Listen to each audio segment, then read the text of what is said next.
이틀 전에 96세 96살의 운전자가 사고를 내면서 길 가던 30대 여성이 숨졌습니다. 외국에서는 영국의 엘리자베스 여왕의 남편 필립 공도 최근에 운전하다 사고를 냈는데 필립 공의 나이가 98살입니다. 네. 먼저 이번에 국내에서 일어난 사건 화면으로 보시죠. 지난 12일 저녁 6시쯤에 96살 유모 씨가 건물 주차장에 진입하려다가 벽을 들이받고 경사로로 빠르게 후진했습니다. 건물 외벽입니다. 무너져 내렸고 차량 파편들도 좀 터져 있고요. 네. 후진한 속도는 아니었고 거의. 왜냐면 보통 내리막길에서는 브레이크만 떼잖아요. 브레이크만 떼는 속도가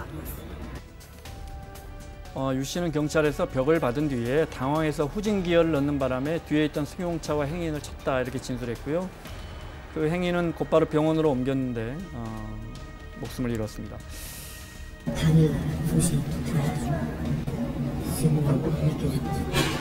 시간이 그러니까 벽을 충돌하고 네. 어르신께서 당황하신 것 같아요. 후진 기어를 넣었죠. 우리가 보통 충돌하면 후진 기어를 넣죠. 네, 이거는 뭐 기본적으로 전 그건 이해가 됩니다. 네. 경사진 언덕길에 있는 호텔 주차장으로 올라가다가 네. 입구를 통과하지 못하고 건물 벽을 들이받아서 외벽이 완전히 무너졌어요. 강하게 네. 받았습니다. 그러니까 당혹해서 아마 후진 기어를 넣은 것 같고 여기서 브레이크를 밟아야 되는데 제동 장치를 밟지 않고 아마 가속 장치인 엑셀을 밟은 것 같습니다. 네. 그러니까 뒤로 빠른 속도로 이제 내려왔겠죠. 네. 이 중력의 무게도 있고 다른 자동차와 또 접촉을 한 후에 보행자를 치었는데 안타깝게 퇴근길에 30대 여성이 사망을 한 거죠.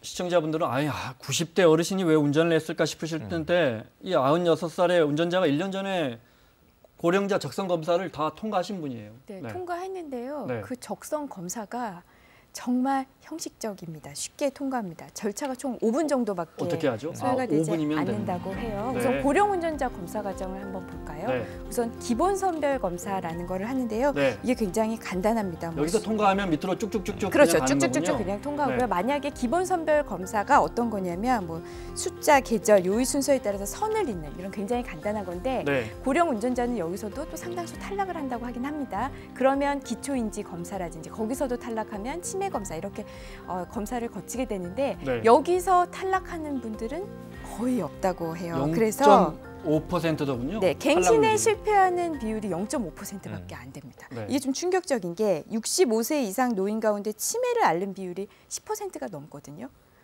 그러네요. 네.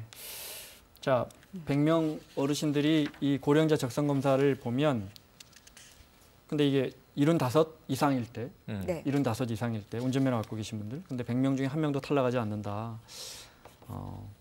지난달에는 영국 여왕의 남편 필립 공이 교통사고를 냈습니다. 화면 준비됐나요?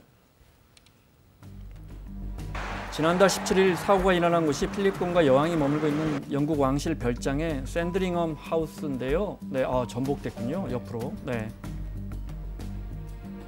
유리창이 깨진 채 필립 공의 승용차가 SUV 같은데 전복돼 있습니다. 상당히 위험한 상황까지 갔는데. It was a horrendous accident, and it's just amazing that people weren't seriously injured. 다행히 필립 공은 다치진 않았고요. 필립 공의 차에 부딪힌 다른 차량에 타고 있던 여성 2명이 가벼운 부상을 입었다고 합니다. 98살이고 필립 공이 21년생이니까 우리 나이로 내년이면 100수 맞습니다. 네. 오바마 대통령 3년 전에 왔을 때 직접 운전했다는 오바마 거예요. 대통령이 왔는데 예우를 다하기 위해서 이 여왕의 남편인 필립 공이 경호 차량을 직접 운전하는 모습으로 네. 뭐 오바마 대통령은 굉장히 영예스러웠을 겁니다. 영국은 오른쪽 운전이라서요. 맞습니다. 네, 오른쪽 운전입니다. 직접. 오바마 뒤에 여왕도 대통령을 타고 있네요. 네. 태웠죠. 그리고 필립 공이 운전을 하고 뒤에는 여왕과 영부인이 탔습니다. 네. 그런데 이게 불과 얼마 되지 않은 일인데 사실 이 고령의 분들은요. 네. 하루가 다르게 많이 신체 활동이 떨어질 수 있습니다. 그래서 네. 아까 우리나라도 5년마다 이 적성 검사를 갱신하는데 네. 지금 이 75세 이상 고령자는 3년마다 하도록 돼 있단 말이에요. 네. 그런데 이제 바로 얼마 전에 이걸 통과했음에도 불구하고 이런 사고가 또 불시에 날 수 있기 때문에 네. 사실은 해외 사례를 보면 매년 해야 되는 나라들도 있고요. 네. 또 반납을 많이 유도하고 있기도 우리는 합니다. 그러니까 75세 이상 되면 저희는 지금 5년에 한 번씩 적성 검사 맞습니다. 받는데 75이 넘어가면 3년마다. 3년에 한 번씩. 영국은 네. 1년마다. 영국은 1년마다? 네. 그리고 지금 필립공의 경우에도 네. 이 사고를 2차례 낸 거예요. 네. 아까 보신 건 이 2번째 사고인데 그리고 내가 더 이상 운전해서는 안 되겠구나라고 판단을 하고 네. 운전면허를 더 이상 운전을 하지 않기로 네. 그렇게 했습니다. 99살이신데 자, 나이가 들면 뭐 반응 속도가 느려지는 건 어찌 보면 당연한데 네. 실험 결과도 있더군요. 잠깐 볼까요? 70대와 30대 운전자의 운전 반응 능력을 좀 시험해 봤습니다. 시속 60km로 달리다가 갑자기 유턴하는 승용차가 나타나자 70대 운전자는 이게 못 피하신 거예요. 30대는 오른쪽에 갑자기 나타났는데 나이가 이제 네. 70에서 80일 되다 보니까 나도 모르게 모든 순발력과 판단력이 떨어져가지고 돌발 상황에 대한 반응 속도, 대처 등은 젊은 운전자에 비해서 약 30% 수준까지 떨어지고 있다고 봅니다. 근데 이게 사실은 어르신들마다 워낙 체력이나 차이가 운전 있죠. 실력이 그렇죠? 차이가 난단 말이에요. 네.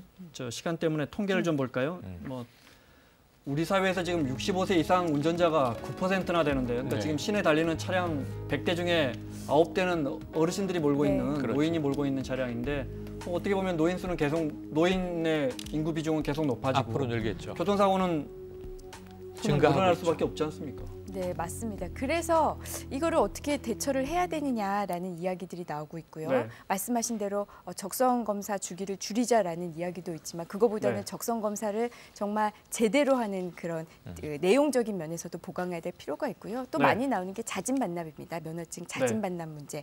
여기에 대해서 자진해서 반납해서 운전을 좀 자제하시도록 네. 하는 그런 방안을 유도하는 것도 얼마 전에 방법입니다. 양천구청에서 저희가 구청장 모시고도 이야기 들었는데 네. 자진 반납하면 조그마한 인센티브라도 드리는 65세 그렇죠. 이상에서 이게 쉬운 문제는 아닙니다. 다른 나라라든지 마무리를 해야겠습니다. 네. 어떤 대책들이 있을까요? 그러니까 네. 저는 이게 너무 합리적인 부분인데요. 지금 보시면 미국은 65세부터는 면허 자진 반납 네. 유도하고요. 시력 검사 같은 걸 엄격하게 합니다.